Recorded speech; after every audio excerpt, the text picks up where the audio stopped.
Hello every one. Hello friends, എല്ലാവർക്കും സുഖം തന്നെയല്ലേ? ഇന്ന് നമ്മൾ ഉണ്ടാക്കാൻ പോകുന്നത് ഇത് കണ്ടില്ലേ, ഉലുവയുടെ ഇലയാണ് കേട്ടോ. ഇത് ഉലുവയുടെ ഇലയാണ്, മേഥി എന്ന് പറയും ഹിന്ദിയിൽ.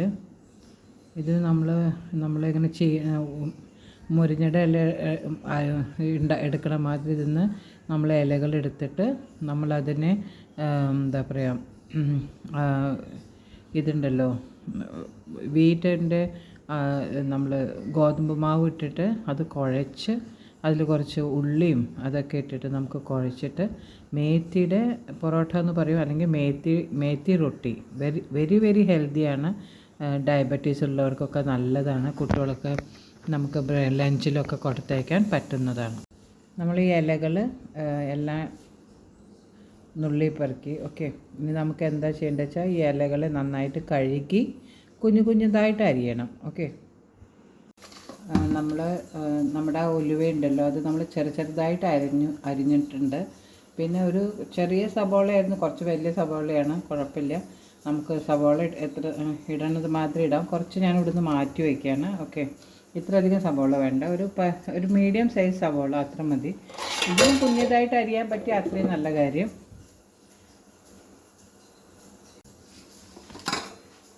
ഇതിലിപ്പോൾ നോക്കൂ, നമ്മൾ ഇതിട്ടു, ഗോതമ്പ് മാവ് ഇട്ടിട്ടുണ്ട്. ഓക്കെ, ഇതിൽ നമ്മൾ കുറച്ച് ഹോമം ഇടുന്നുണ്ട്, അജ്വൈൻ എന്ന് പറയും. ഇത് നല്ലതാണ് നമ്മുടെ ദഹനത്തിനൊക്കെ. പിന്നെ ആവശ്യത്തിന് നമ്മൾ ഉപ്പ് ഇടുന്നുണ്ട്. ഓക്കെ, ആവശ്യത്തിന് നിങ്ങളുടെ ആവശ്യാനുസരണം. പിന്നെ ഇതിങ്ങനെ എല്ലാം കൂടിയിട്ടൊന്ന് നമുക്ക് മിക്സ് ചെയ്യണം.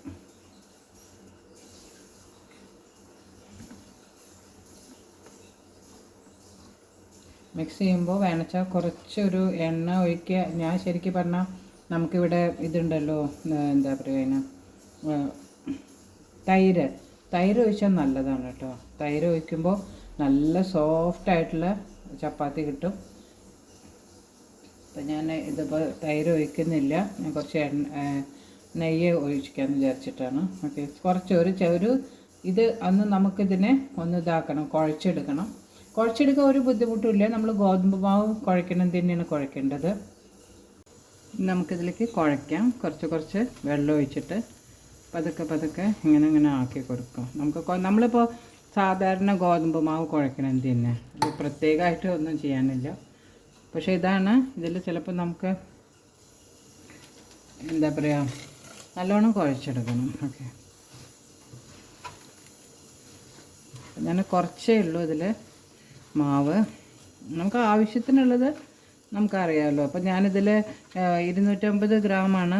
250 ഗ്രാം എന്ന് പറഞ്ഞാൽ അതിൻ്റെ ഇതൊക്കെ ഉണ്ടല്ലോ, വേരൊക്കെ ഉള്ളതോട് കൂടിയിട്ടാണ് 250 ഗ്രാം. എന്നിട്ട് ആ വേരും അതൊക്കെ കളഞ്ഞ് അതിൻ്റെ തണ്ടൊക്കെ കളഞ്ഞ് വരുമ്പോഴേക്കും അതൊരു 100 ഗ്രാമിൻ്റെ ഇതേ ഉണ്ടാവുള്ളൂ നമ്മുടെ ഉലുവയുടെ ഇല. പക്ഷേ ഇത് നമുക്ക് കയ്പ്പൊന്നും ഇല്ല കേട്ടോ. നമുക്ക് തോന്നും കയ്പ്പുണ്ടാവും, പക്ഷേ നമുക്ക് കേരളീയർക്ക് ഏറ്റവും ഇഷ്ടം നമുക്കൊരു മുരിഞ്ഞ കഴിക്കണ മാതിരിയാണ്. നമുക്ക് മുരിഞ്ഞയുടെ ഇല വലിയ ഇഷ്ടമല്ലേ, അതേ ടേസ്റ്റാണ്. ഞാനിടയ്ക്ക് ഇവിടെ മുരിഞ്ഞയുടെ ഇല കിട്ടാൻ ബുദ്ധിമുട്ടാണ്. അപ്പോൾ കടപുട, അതായത് നിങ്ങളുടെ അവിടെ എന്താ പറയുകയെന്നറിയില്ല, ഇങ്ങനെ നമ്മൾ പരിപ്പൊക്കെ ഇട്ടിട്ട് ഒരു ദോശ ഉണ്ടാക്കുമല്ലോ, ഇലയുടെയോ എന്താ പറയുക, ഞങ്ങളുടെ അവിടെ കടപുട എന്നാണ് പറയുക. അതിലുണ്ടല്ലോ, അതിൽ ഞാൻ ഇവിടെ ഇത് കിട്ടില്ലല്ലോ മുരിഞ്ഞയുടെ ഇല, അപ്പോൾ ഞാൻ ഇതിടും. അപ്പോൾ നമുക്ക് അതേ ടേസ്റ്റ് കിട്ടും കേട്ടോ. ഞാൻ പച്ചവെള്ളത്തിലാണ് കുഴയ്ക്കാറ്, ഇപ്പോൾ കുറേ കാലം കൊണ്ട് കുഴയ്ക്കുന്നത് കൊണ്ട് ചൂടുവെള്ളം ഉപയോഗിക്കണമെന്നൊന്നുമില്ല. ഓക്കെ, ഇത് നമ്മളൊരു 10 മിനിറ്റ് നമ്മളിത് കുഴച്ചതിന് ശേഷം വെക്കണം കേട്ടോ. അപ്പോഴേ നമുക്കിത് കാര്യമുള്ളൂ. ഇത് ബ്രേക്ക്ഫാസ്റ്റിന് നല്ലതാണ്, കുട്ടികൾക്ക് നമുക്ക് സ്കൂളിലേക്ക് കൊടുത്തേക്കാൻ നല്ലതാണ്. ഇതിൻ്റെ ഒപ്പം നമുക്ക് എന്താ പറയുക, കുറച്ച് തൈരോ അല്ലെങ്കിൽ നമ്മൾ ഇതുണ്ടല്ലോ ഉരുളക്കിഴങ്ങിൻ്റെ നമ്മൾ ഉണ്ടാക്കാറില്ലേ, ഉരുളക്കിഴങ്ങ് ഉപ്പേരി, അത് നല്ലതാണ് കേട്ടോ. ഇതിൻ്റെ ഒപ്പം നല്ല കോമ്പിനേഷനാണ്. ഇത് ഞങ്ങൾ ഈ വെറും ഈ ഉലുവയുടെ ഇലയും ഉരുളക്കിഴങ്ങും ഇട്ടിട്ട് നമ്മൾ കറി ഉണ്ടാക്കും കേട്ടോ. അതും നല്ലതാണ്, നല്ല ടേസ്റ്റാണ്.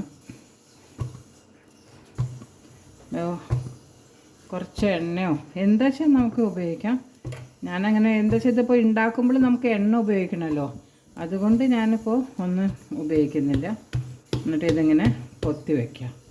കഴിഞ്ഞു, ഇത്രയേ ഉള്ളൂ പണി. ഓക്കെ, ഇനിയിപ്പോൾ നമുക്ക് എപ്പോഴാണ് വേണ്ടത് വെച്ചാൽ അപ്പോൾ എടുത്തിട്ട് ഒരു 10-15 മിനിറ്റ് ഇതിനെ നമുക്ക് റെസ്റ്റ് ചെയ്യാൻ വെക്കണം. അപ്പോൾ അതൊന്ന് ശരിയായിട്ട് പിടിച്ചു വരുള്ളൂ. അരമണിക്കൂർ വെച്ചാൽ അത്രയും നല്ലത്. അപ്പോൾ എടുക്കുമ്പോൾ നമ്മൾ ആ സമയത്ത് ഉപയോഗിക്കുന്ന സമയത്ത് ഇത് കൂടെ കുറച്ചൊരു നെയ്യ് ഒഴിച്ചിട്ട് നമുക്കത് ചെയ്യാം. നമ്മുടെ ഒരു ചപ്പാത്തിക്കുള്ള ഇത് നമ്മളിങ്ങനെ ഉരുട്ടിയെടുത്തു. ഓക്കെ, നമ്മളിതിന് ഇങ്ങനെ ചപ്പാത്തി ഉണ്ടാക്കിയിട്ടുണ്ട്. ഓക്കെ, ഇതിന് നമ്മൾ എന്താ ചെയ്യേണ്ടത് വെച്ചാൽ നമുക്ക് ഇതിലിടാം, നമ്മുടെ തവയിലിട്ടു. ഓക്കെ, എന്നിട്ട് പതുക്കെ നമ്മളിങ്ങനെ ചപ്പാത്തി ഉണ്ടാക്കണമെങ്കിൽ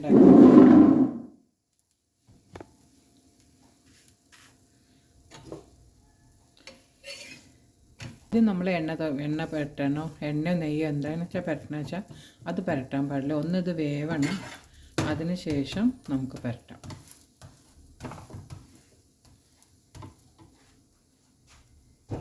നോക്കൂ, അതിലൊരു ചെറിയ ബ്രൗൺ നിറം വന്നല്ലോ. ഇനി അതിന് ശേഷം നമുക്ക് നെയ്യാണെങ്കിൽ നെയ്യ്, വെണ്ണയാണെങ്കിൽ വെണ്ണ ഉപയോഗിക്കാം.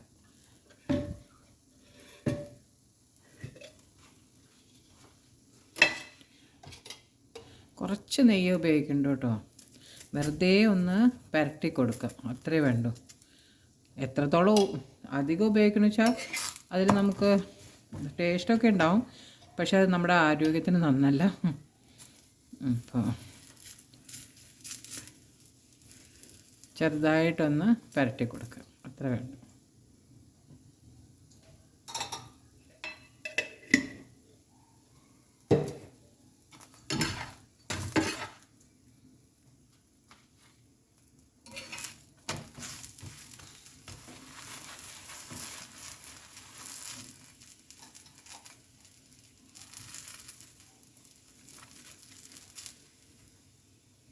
നമുക്ക് ചെറിയ കുട്ടികൾക്കൊക്കെ ഉണ്ടാക്കുമ്പോൾ കുറച്ച് നെയ്യ് അധികം ഇരുന്നോട്ടെ, കുഴപ്പമില്ല. പക്ഷേ നമ്മളൊക്കെ കഴിക്കുമ്പോൾ സൂക്ഷിക്കണം. അതായത് റിഫൈൻഡ് ഓയിൽ പറയണത് നന്നല്ല എന്നാണ് പറയണത് എല്ലാവരും. റിഫൈൻഡ് ഓയിലിനെക്കാട്ടിലും നല്ലത് നമുക്ക് ഇപ്പോൾ പശുവിൻ്റെ നെയ്യൊക്കെ കിട്ടുകയാണെങ്കിലേ അതാണ് ഏറ്റവും ബെറ്റർ. അതിനത്ര വലിയ ഇതില്ല, ഡാമേജ് ചെയ്യുന്നില്ല നമ്മുടെ ഹൃദയത്തിനെയൊക്കെ. മറ്റേ റിഫൈൻഡ് ഓയിലാണ് ശരിക്കും പറഞ്ഞാൽ നന്നായി ചെയ്യുന്നത്. അപ്പോൾ നോക്കൂ, ഇത് നമ്മൾ ഇങ്ങനെ ഓരോന്നായിട്ട് നമുക്ക് ഉണ്ടാക്കാം. ഓക്കെ, ഇതൊന്ന് ബ്രൗൺ നിറമാവട്ടെ. ഇത് ശരിക്കും പറഞ്ഞാൽ ഇപ്പോൾ ഇതിൻ്റെ ഒപ്പം കറികളായിട്ട് പ്രത്യേകിച്ചിട്ടൊന്നും ഇല്ലെങ്കിൽ കൂടി കുഴപ്പമില്ല. നമ്മളിതിനെ ഇങ്ങനെ ചായയുടെ ഒപ്പം കൂടി കഴിക്കാം. നമുക്കൊരു 4 മണി പലഹാരമായിട്ടോ ബ്രേക്ക്ഫാസ്റ്റോ എന്ത് വേണിച്ചാൽ. നോക്കൂ, ഇപ്പം നല്ല ബ്രൗൺ നിറം വരുന്നുണ്ട്. എനിക്കറിയില്ല ഇപ്പോൾ ഇതിൽ ശരിക്കും കാണാണ്ടോയെന്ന് എനിക്കറിയില്ല. നല്ല ഗോൾഡൻ നിറമാണ് കേട്ടോ അപ്പോൾ ശരിക്കും പറഞ്ഞാൽ. പക്ഷെ കുറച്ച് നേരം എടുക്കും, അത്രയേ ഉള്ളൂ. ഞാനിവിടെ രണ്ട് ഇത് വെച്ചിട്ടുണ്ട് ചട്ടി. എന്താ വെച്ചാൽ എല്ലാവർക്കും ഉണ്ടാക്കണമല്ലോ രാത്രിയിൽ.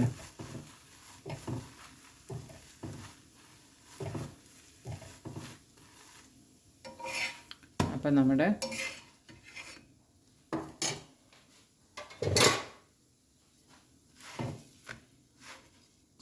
മേത്തി റൊട്ടി തയ്യാറായി. നോക്കൂ, എത്ര രസമാണല്ലേ കാണാൻ. കളർ നോക്കൂ, നല്ല ഭംഗിയില്ലേ. ഇത് ഇതിൻ്റെ ടേസ്റ്റ് നല്ലതാണ്. മോറോവർ ഇത് ഭയങ്കര ഹെൽത്തിയാണ്. എല്ലാവരും ഉണ്ടാക്കുന്നു പ്രതീക്ഷിക്കുന്നു. ഒരു ലൈക്ക് ഓർ സബ്സ്ക്രൈബ് ചെയ്യാൻ മറക്കല്ലേ. ഓക്കെ, ഇനി ഇങ്ങനത്തെ വീഡിയോകളായിട്ട് കാണാം നെക്സ്റ്റ് വ്ളോഗിൽ. Okay, then take care, by.